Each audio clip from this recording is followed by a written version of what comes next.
Dr. Neil Shah, Sri Arun Mishra, Dr. Arun Sivaramakrishnan, Sri Vibhu Nayak, dignitaries of the dais, ladies and gentlemen. I have great pleasure in participating in this conference on water partnerships towards meeting climate change. The water crisis facing the world today, and in particular India, is well known to all of us. The solutions are also fairly well known. What is lacking is a combination of political will and managerial skills. While I am impressed by the range of invitees to this seminar, I feel there is a significant omission in the form of absence of political decision makers who ultimately have to take the call and make some of the hard decisions, which is one of the reasons why we have not been very successful either in regulating or in managing our water resources. I am sure a number of you have read the Pulitzer Prize-winning American biologist Jared Diamond's book titled Collapse. Most of us think that environmental degradation and water crisis is a phenomenon of recent times. It is not so. Jared Diamond, in his book, has chronicled about 24 societies of the past which collapsed precisely on these grounds. In fact, our own Indus Valley civilization is presumed to have collapsed due to environmental degradation and paucity of water. So this is a problem humanity has been grappling with for the last 8,000 or 10,000 years of our civilized existence. But today, as the world becomes more and more urbanized, more and more industrialized, the problem assumes global proportions. We face the prospect of a global collapse unless we act now. Adding to all those is the threat of global warming, or more accurately global climate change, which can also accentuate the water crisis. We need to do something about proper water tariffs for consumers. Here I am talking about my personal opinion, it is not the government opinion. It's a very touchy subject, a politically sensitive issue.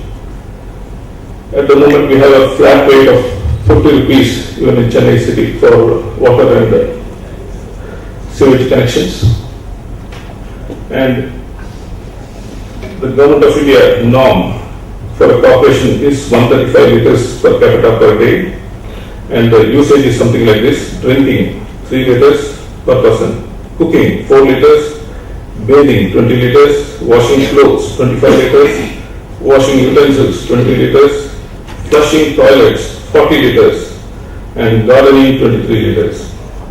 Now most of the poor people don't have toilets and gardens, and they'll be glad if they even get drinking, bathing, cooking, enough water for drinking, cooking, bathing, and washing clothes. So I think there is a case for charging flat rates, a very low flat rate, maybe at the present rate, for drinking, cooking, bathing, washing clothes, and washing utensils, which is about 3 plus 4, 7, 27, about 52 MLD or 50 MLD.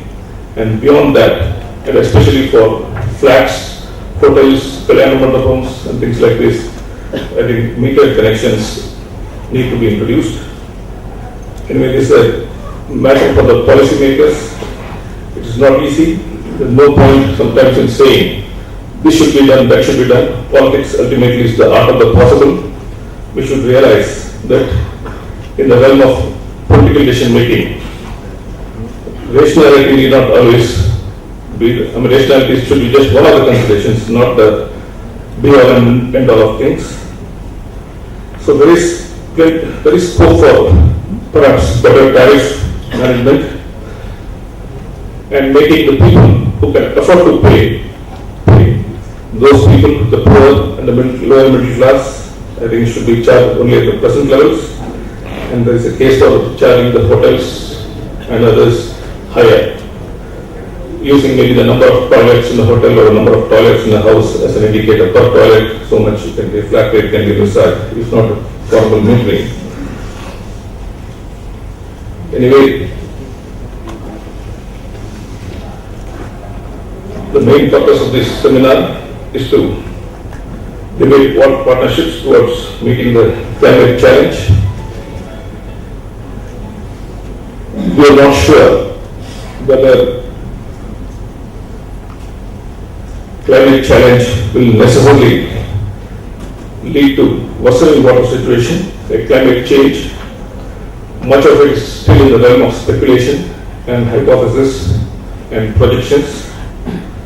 Whatever it is, the general agreement, the consensus among experts at the moment seems to be that the global climate change will worsen the water situation and drinking water situation, and any steps that we take, hard steps that we need to take, will become even harder if we fail to act now.